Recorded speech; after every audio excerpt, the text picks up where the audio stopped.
Discussions and resources on pregnancy and babies are very car-brained, from asking whether you can bike at all during pregnancy to claiming hospitals literally won't let you leave without a car seat. There's a couple of things you need. Car seat. It's one of the few things that you have to have for you to be able to walk out of the hospital with your baby. It's against the law to transport a baby without a car seat. The one thing that you absolutely need to bring that's not going to fit in any of your bags. You'd almost think walkable cities and transit-oriented suburbs didn't even exist. In this video, we're sharing our tips and experiences getting around car-free from pregnancy to the first 6 months of having a baby, including what was easier than expected, what we lost, and what we feared the most. We live in Montreal, Quebec, a pretty walkable, transit-accessible, and increasingly bike-friendly city. One surprise, for me at least, was how long it takes to feel very pregnant. I didn't find the baby bump obstructive to movement until the 7th or 8th month. There were sleep problems earlier, which might have affected my desire to be active, but I didn't feel physically limited until later in the pregnancy. I biked up until 2 days before giving birth, albeit my last ride was only 7 minutes long.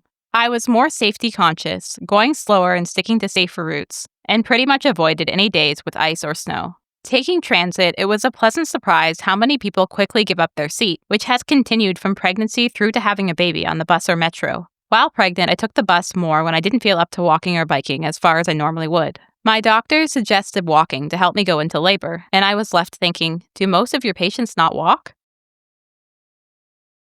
A lot of guides stress that hospitals will not let you take your baby home without a car seat, as if everyone drives. In the US, a car seat is required by law to be properly installed in your car before you can take your baby home. And the hospital actually checks to make sure that you have a car seat. Talk about holding people hostage to car culture. That might be a policy in some places, but not for our hospital. A nurse told us that they want to check the fit of the car seat if you have one, but explained that it's not uncommon for families to leave by stroller or transit. The issue is that how far you can walk after giving birth depends on the type of delivery, medications, and complications. A C-section will make it harder, for example. Not knowing what to expect, we brought a car seat and had some friends pick us up. A taxi or Uber could have worked too, although they might not help with the installation like your friends do. Overall, planning for a car is the simpler option, especially if, like us, it's your first pregnancy and you don't know what to expect. But taking your baby home in a stroller or carrier isn't crazy if you're feeling up to it, and your walk or transit ride home is convenient enough. We just found it funny how many resources treat not driving as literally unthinkable, maybe even illegal. If you don't have a car, do you still need a car seat? Probably yes. It's useful for taxis, rentals, or rides with friends. Not owning a car is one thing. Never setting foot in one is much less likely. Our stroller actually came with a car seat, and we used it in taxis to get to appointments in the early days before figuring out transit. We don't use it as often now, but it's still good to have. Most car seats attach 2 ways: anchors that go into the car or by routing the seatbelt over the car seat. Anchors are more secure, but seatbelts are often easier in an unfamiliar car. Before having a baby, it can be hard to picture what your travel needs will be. Early on in the newborn stage, it's mostly hospital and clinic visits for checkups and vaccines. After some recovery time, you'll want to take the baby with you on errands or walks. And then as they grow, you'll start going to parks, libraries, community centers, maybe daycare, and of course visits with more family and friends. For walking places, you'll probably want a stroller. The simplest, most cost-effective option is a modular travel system, which includes a regular stroller seat, a bassinet for young babies who can't sit up yet, and a car seat. Car seats can also handle young babies, but aren't as safe or comfortable, and recommendations usually say not to leave them in a car seat for longer than 2 hours. We considered higher-end or specialized strollers with bigger wheels, but didn't want to have to buy a separate car seat or bassinet. Pushing a stroller in the city is a lesson in accessibility. Sharp curbs, blocked sidewalks, and steps into businesses are annoying at best, dangerous at worst. Metro stations without elevators feel like a slap in the face. Charming external staircases? Not so nice with a stroller, particularly if you don't have a ground floor storage option. It's doable, but it takes extra work and planning. Another way to walk with a baby is by wearing them in a carrier. We do this a lot. It's faster and more convenient than a stroller, especially with stairs. However, you don't have the cargo capacity of a stroller, and you're more vulnerable to tripping or losing balance. Depending on the angle, people can't always see that you have a baby. With a stroller, people are usually pretty careful.